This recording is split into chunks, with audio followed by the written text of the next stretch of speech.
Good morning. Oh, good. So for those of you who don't know me, my name is Jennifer Withington. I am a member here at First United Methodist Church. I'm also a college biology professor. I teach classes, among many others, in economic botany as well as ethnobotany, and you're going to see that flavor reflected in the message this morning. However, you will be pleased to note that the presentation today will be less than 40 minutes. There's no PowerPoint presentation, and there will be no quiz at the end. So today we're going to share communion. Communion, of course, is a ritual done in remembrance of the last meal Jesus had with his disciples and the final message that he gave to them. So I started to think about the meal and the symbols that he chose. Now, breaking bread has always meant many things over the years, the least of which is taking a giant loaf of Italian and ripping it in two. But the concept is always tied to sharing a meal in some way. Humans of every culture love their food. Would you agree? Yeah?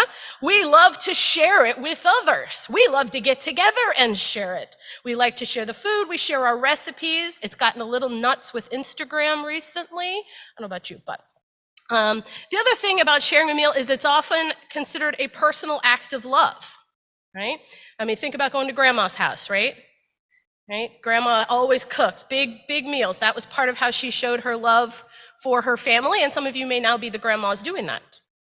We cook special foods for those we love, right? And we provide food as an act of love, we provide food to those who don't have it. It can also be a societal act of reconciliation, for it is very hard to remain enemies when you have broken bread together.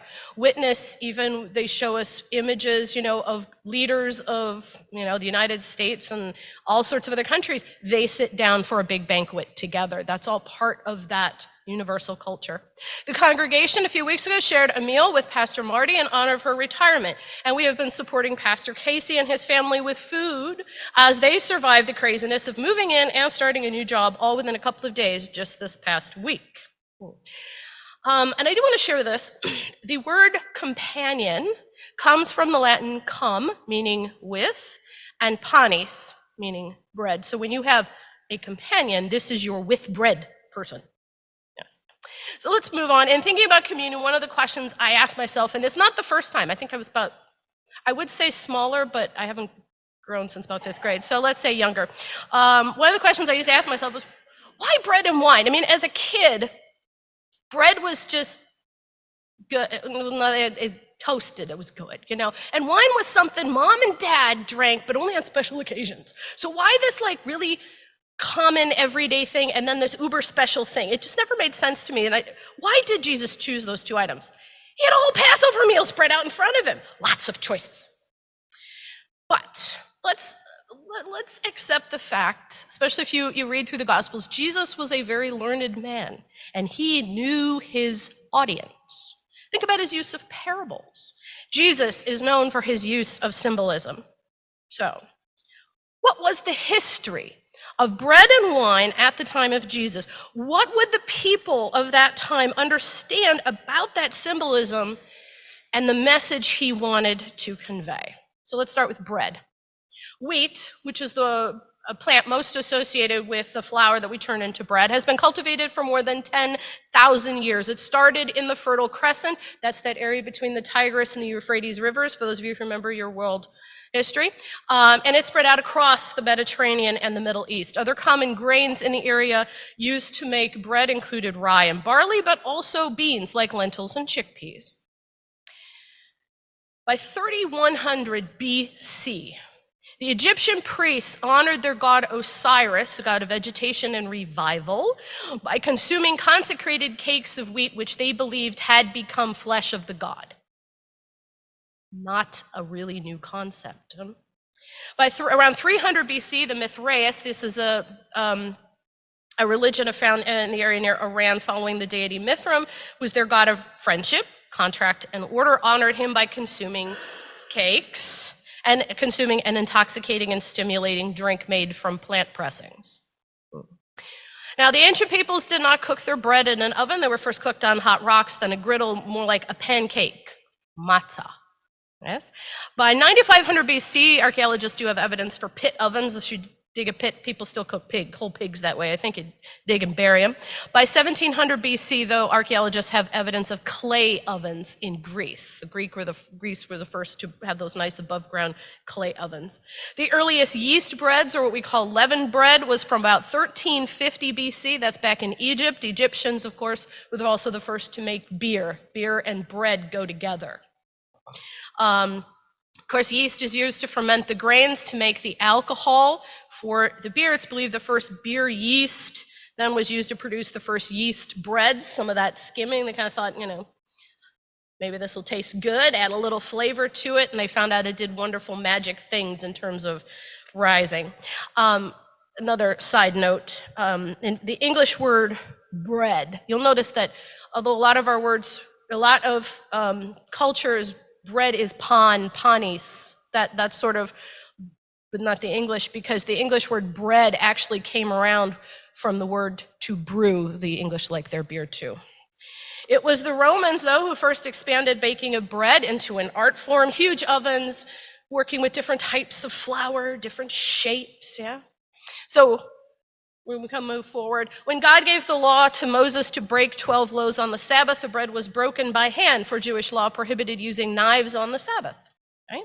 Apart from this, the bread of ancient times was far harder than the soft bread we are familiar with today. Anyone who's gone out and bought one of those nice baguettes, those long skinny ones, right? If you don't eat it that day, it turns into something you could hurt your brother or sister with, right? That's it. That's the bread of the past, right? It probably was much more stale. So you couldn't just tear a loaf of bread. To share it, you had to break it, literally. And that was the only way it could be shared. And of course, this became an integral part of Jewish gatherings, and the concept and the idea of having to break the bread apart also stayed. In the Old Testament, there are many references to bread, starting in Genesis chapter 3. Adam is told that only by the sweat of your brow will you win your bread until you return to earth. Chapter 19, Lot baked unleavened bread to feed the angels that visited him in Sodom. In Exodus chapter 12, we find the story of the Passover, and there are more references, Leviticus, Ruth, Lamentations, etc. In fact, I found a reference that said bread appears about 296 times in the Old Testament, with the actual number depending, of course, on your translation, because in some versions of the verses, bread is replaced with food, right? Which makes sense. Bread was such a staple item at the time, it was used interchangeably with the concept food. The word bread in Hebrew is lechem. Jesus was born in the city of Beit Lechem, house of bread. Right? In John 6, Jesus blessed 5 barley loaves to help feed the thousands, right? That was the bread and the fishes story. Later in the chapter, he goes on to describe himself as the living bread and the bread of life. And many places throughout the Old and New Testament, the word bread means bread, food, but also blessings from heaven that when consumed lead to eternal life. So, with all of this symbolism in the area, Christianity is a Mediterranean religion, so we're looking at this area around the Mediterranean. We think about bread being the quintessential food in the diet.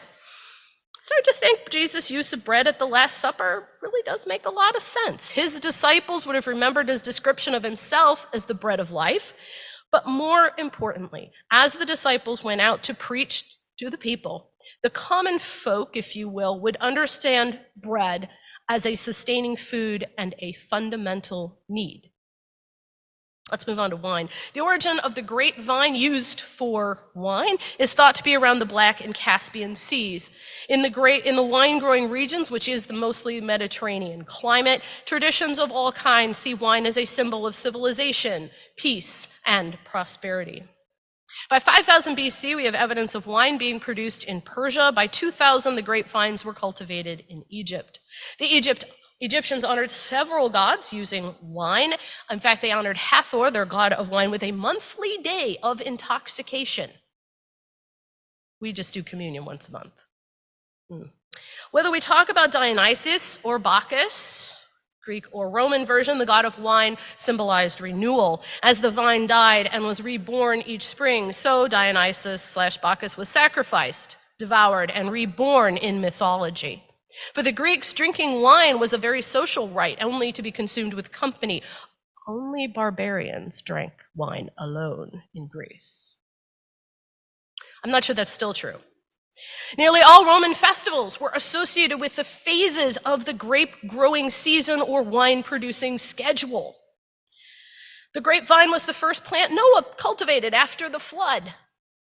Noah was frequently depicted as drunk, but the ancient world really never saw intoxication as reprehensible. It was regarded as an act of religion, creating a bond between man and God. In fact, the word enthusiasm comes from the Greek enthusiasmos, which literally defined means divine possession or ritual intoxication.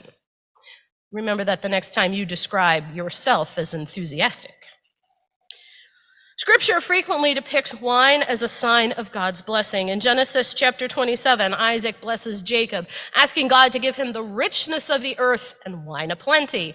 The prophet Amos chapter 9 says that a time is coming when the people of Israel will rebuild their devastated cities, plant vineyards, and drink wine.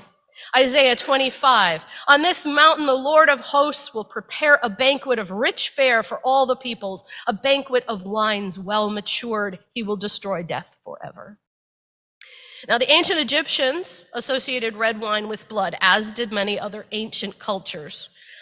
But blood itself, we need to understand, was a mystery to them. They did not understand how the body worked.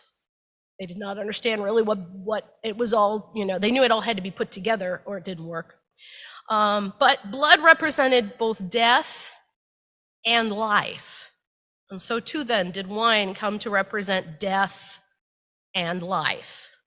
And so into this culture, use of wine in the Mediterranean region was Jesus born.